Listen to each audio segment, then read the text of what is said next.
दोस्तों, सबसे पहले मेरे वो दोस्त जो मेरा शॉर्ट्स चैनल चल जीनियस शॉर्ट्स में नेटफ्लिक्स का वीडियो देखकर यहाँ पर आए हैं, मैं उनका तहे दिल से स्वागत करता हूँ दोस्त। और अब मैं आपको नेटफ्लिक्स बनने की पूरी कहानी बताऊंगा। इस वीडियो को गौर से देखिएगा क्योंकि बहुत ही इंस्पायरिंग और मोटिवेटिंग होने वाला है दोस्त। और अगर अच्छा लगे तो सब्सक्राइब करके ज़रूर जाइएगा। चलिए इस वीडियो की शुरुआत करते हैं। दोस्तों, जो नेटफ्लिक्स है इसके फाउंडर का नाम रीड हेस्टिंग्स और मार्क रैंडोल्फ है। अब रीड हेस्टिंग्स ने 1991 में एक कंपनी की शुरुआत की थी जिसका नाम प्योर सॉफ्टवेयर था। 1997 आते आते इस कंपनी को रैशनल सॉफ्टवेयर नामक दूसरी कंपनी ने एक्वायर कर लिया। अब रीड हेस्टिंग्स जो कि इस कंपनी के फाउंडर थे और मार्क रैंडोल्फ भी उसी कंपनी में काम किया करते थे रीड की, और वो मार्केटिंग हेड थे। अब 97 में जब इस कंपनी का एक्वायर हो गया और रैशनल सॉफ्टवेयर ने उसे ले लिया, रीड और मार्क अब दोनों बेकार हो गए। उन्हें लगा कि अब उन्हें कुछ नया बिजनेस करना चाहिए, लेकिन क्या करें। इसके लिए उन्होंने सोचा कि हम क्यों ना ई कॉमर्स ट्राई करें, अमेजन जैसा कोई ई कॉमर्स खोलें, साबुन बेचें, शैम्पू बेचें। लेकिन ये कुछ फैसला ज़्यादा चल नहीं पाया। अब इस बीच एक बहुत ही मज़ेदार किस्सा हुआ कुछ ऐसा कि रीड ने उस समय एक वीडियो कैसेट, क्योंकि उस समय तो वीडियो कैसेट का दौर था, एक वीडियो कैसेट एक वीडियो लाइब्रेरी से उन्होंने किराए पे ली, रेंट पे ली। हम ऐसे ही किया करते थे। लेकिन इस कैसेट को वापस करने में उन्होंने 6 हफ्ते की देरी लगा दी, जिसके लिए उन्हें $40 का फाइन देना पड़ा। रीड को ये बात बहुत खटकी। उन्हें लगा कि यार कोई ऐसा सिस्टम होना चाहिए जहां पर वेबसाइट में आप बुक करो और आपकी जो कैसेट्स हैं वो कुरियर के थ्रू घर पर आ जाएं, और आप जब भी उसको पूरा देख लो तो आप फिर कुरियर के उसे वापस कर दो।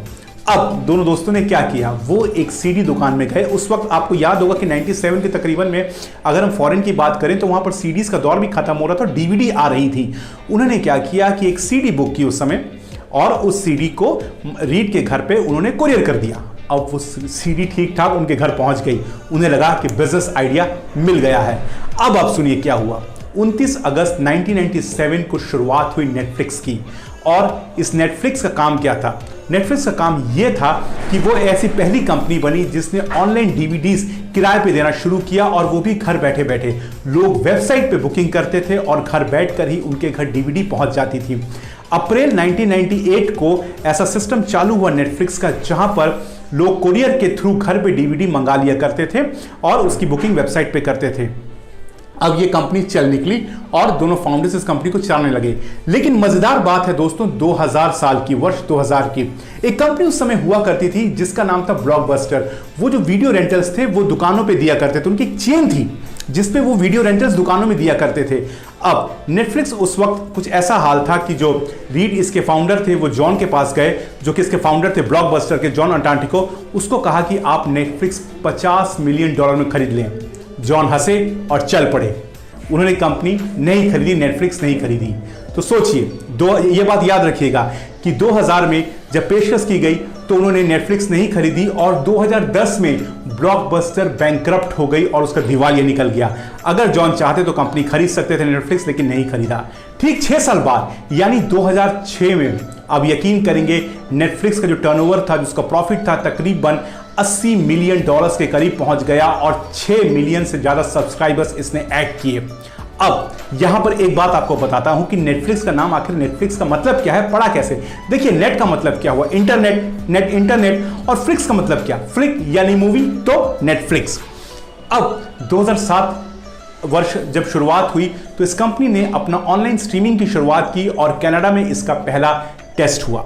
इस बीच 2003 में मार्क, जो इसके फाउंडर थे, को फाउंडर हम जिसे कहेंगे, वो कंपनी छोड़ के चले गए। वो बोर्ड ऑफ डायरेक्टर्स में थे और उन्हें अपने शेयर बेच दिए।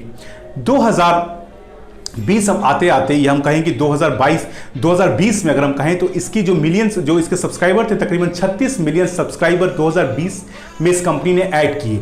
आज नेटफ्लिक्स के पास तकरीबन 2022 मिलियन सब्सक्राइबर्स हैं, जो कि बहुत ज़्यादा है, और पूरी दुनिया भर का 18% इंटरनेट केवल नेटफ्लिक्स देखने में ही इस्तेमाल होता है दोस्तों।